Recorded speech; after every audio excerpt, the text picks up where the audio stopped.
Hello guys, welcome back again. जैसा कि आप देख सकते हो, आज हम डिस्कस करने वाले हैं टाइप्स ऑफ इवोल्यूशन। तीन टाइप्स थे, माइक्रो इवोल्यूशन, मेगा इवोल्यूशन और macro evolution. I have already discuss this evolution. If you haven't seen that video, I will share a link.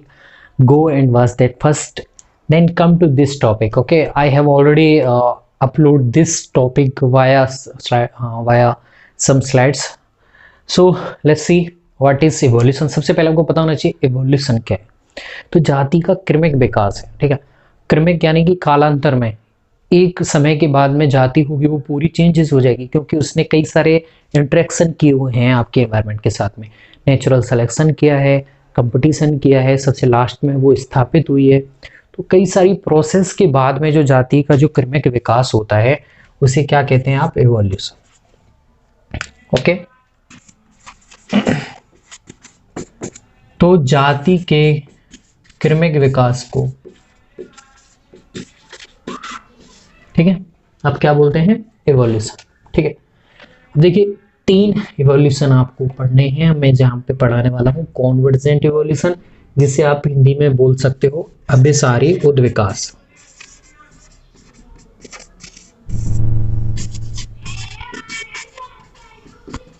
ठीक है, डाइवर्जेंट होता है अपसारी, अपसारी उद्विकास। ठीक है, और को इवोल्यूशन होता है सह उद्विकास। ठीक है, सह उद्विकास।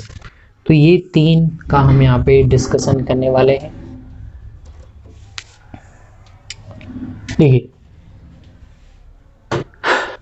सबसे पहले देखते हैं कॉन्वर्जेंट इवोल्यूशन। कॉन्वर्जेंट इवोल्यूशन यानी कि कैसा, अभिसारी उद्विकास, यानी कि एक पॉइंट की तरफ जो उद्विकास होता है जब दो अनरिलेटेड स्पीसीज, कैसी हैं, डिफरेंट स्पीसीज हैं, उनके एंसेस्टर अलग हैं। तो यानी कि कैसी हैं, डिफरेंट स्पीसीज, अनरिलेटेड स्पीसीज लिख देते हैं यहाँ पे। ठीक है, जिनके एंसेस्टर अलग अलग हैं, जिनके पूर्वज अलग अलग हैं और उनके लिए एनवायरनमेंट कैसा है, सेम मिल रहा है। एनवायरनमेंट कैसा है, सेम एनवायरनमेंट है। तब क्या हो सकता है, ये दोनों स्पीसीज जिनका आपस में कोई भी संबंध नहीं है, इनके पूर्वज अलग हैं, लेकिन एनवायरनमेंट सेम होने की वजह से यहाँ पे क्या देखने को मिल सकता है, इनमें कुछ अंगों का निर्माण होगा जो आपके कॉन्वर्जेंट इवोल्यूशन को बढ़ाएगा। ठीक है, यहां पे कौन सा होगा, वो समवृत्तीय अंगों का निर्माण होगा। समवृत्तीय अंगों का निर्माण होगा, जिन्हें आप बोलते हैं एनालॉगस ऑर्गन।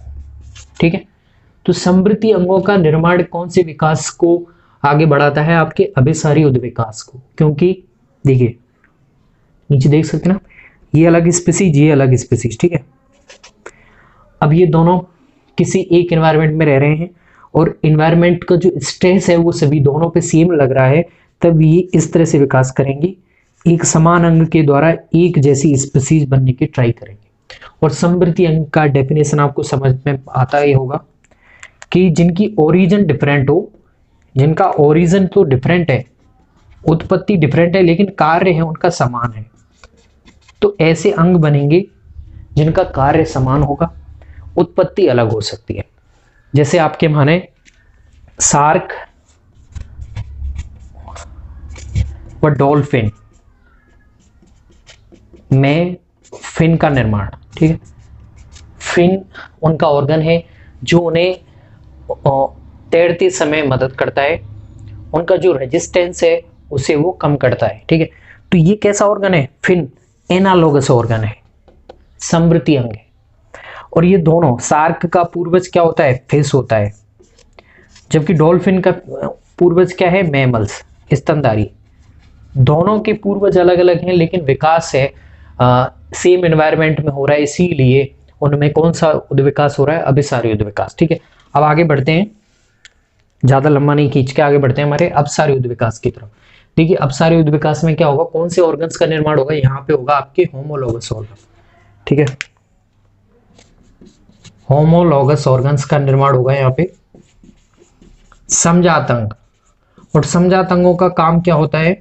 जिनमें ओरिजिन समान हो, उद्भव समान हो, कार्य अलग अलग हो सकता है। देखिए इसका एग्जाम्पल है आपकी डार्विन की फिंचेस। डार्विन की जो फिंचेस थी, फिंचेस देखो ये एक पक्षी है जो गैलोपगोस द्वीप था जिसपे बीगल जहाज के द्वारा आपके डार्विन इस आइलैंड पे पहुंचे। गैलोपगोस द्वीप था, वहां पे उन्होंने कुछ पक्षी देखे जिन्हें फिंच कहते हैं, और उन्होंने उसमें एक ऐसा विकास देखा कि वहां पे कई सारे जो पंछी थे फिंचेस, उनकी चोंचों में अलग अलग डिफरेंशिएशन था। किसी की लंबी ज्यादा थी, क्यों थी? क्योंकि उनके लिए एनवायरनमेंट कैसा मिल रहा है? डिफरेंट एनवायरनमेंट मिल रहा है, अलग अलग एनवायरनमेंट है। अब अलग अलग एनवायरनमेंट में उन्हें अपने अलग अलग ऑर्गन्स का डेवलपमेंट करना पड़ेगा वह सरवाइव करने के लिए।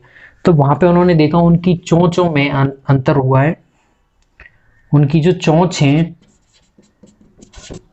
दो तीन तरीके से परिवर्तित हो गई हैं। कोई इंसेक्ट का खाने के लिए परिवर्तित हो गई है, कोई फ्रूट खाने के लिए परिवर्तित हो गई है, कोई वहां पे आपके सीड खाने के लिए परिवर्तित हो गई है। तो ये क्या है? उनका किसी अलग अलग एनवायरनमेंट में रहने का सर्वाइवल स्किल है, जिससे वो उनकी अपनी चोंचों में परिवर्तित कर रही हैं, बीक में परिवर्तित कर रही हैं।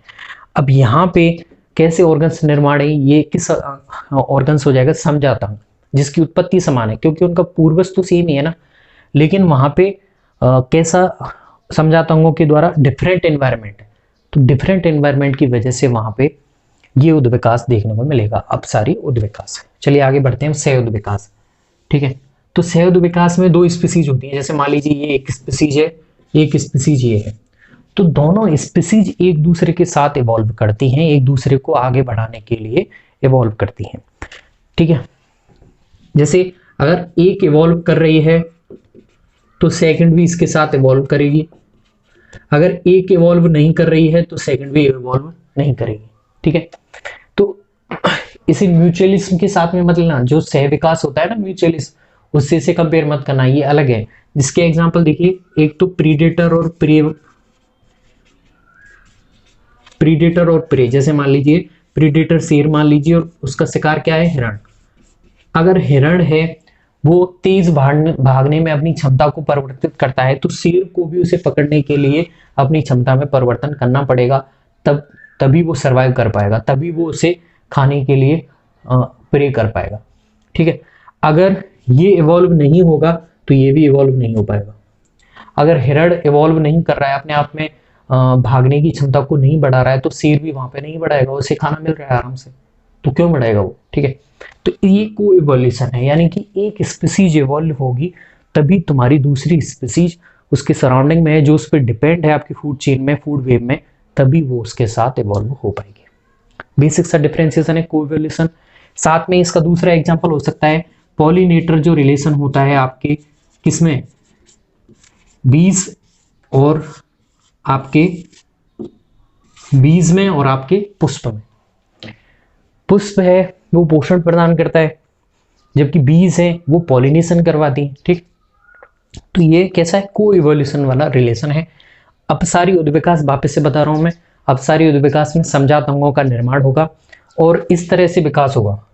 अपसारी नीचे दिख रहा है, नहीं दिख रहा। अपसारी उद्विकास में ऐसे होगा, एक पूर्वज ये है अलग स्पीसीज, दूसरी अलग, तीसरी अलग स्पीसीज। क्यों? क्योंकि इन्वायरमेंट अलग अलग है। अब हर अलग अलग इन्वायरमेंट में उन्हें सरवाइव करने के लिए अलग अलग ऑर्गन्स निर्माण करने पड़ेंगे, जिनकी उत्पत्ति तो समान होगी लेकिन कार्य उस इन्वायरमेंट के अकॉर्डिंग होगा। जैसे इन्होंने अपनी चोंचों में परिवर्तन किया है, लेकिन है तो वो जाति एक ही। ठीक है, जाति एक ही, इसीलिए ये कौन सा है? समजात अंग और अपसारी उद्विकास है। जबकि यहाँ अभिसारी उद्विकास में आपको याद रखना है, यहाँ पे सेम एनवायरमेंट होता है और यहाँ पे आपके सेम एनवायरमेंट होने की वजह से एनालॉगस ऑर्गन्स का निर्माण होता है। और एनालॉगस ऑर्गन्स ऐसे ऑर्गन्स जो कार्य समान दिखाते हैं लेकिन उनकी उत्पत्ति अलग अलग होती है। ओके, तो ये यहाँ पे इसके एग्जांपल कौन हो जाएंगे? शार्क और डॉल्फिन। डॉल्फिन का पूर्वज मैमल, शार्क कौन हो जाएगा? आपके फिश।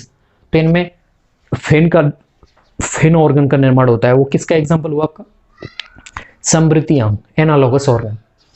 तो इसका आप याद रखना, एक ट्रिक से समजात अपसारी, बस आपके ये कंफ्यूजन दूर हो जाएगा। यानी कि समजात अंग आपके अपसारी उद्विकास को आगे बढ़ाएंगे, बचा हुआ समवृत्ति अंग अभिसारी उद्विकास को आगे बढ़ाएंगे। That's it. ये हमारा टॉपिक हो जाता है उद्विकास को लेके। आगे आने वाली वीडियो में हम और भी टॉपिक पे बात करेंगे। Thanks. If any problem then comment down below. Thanks.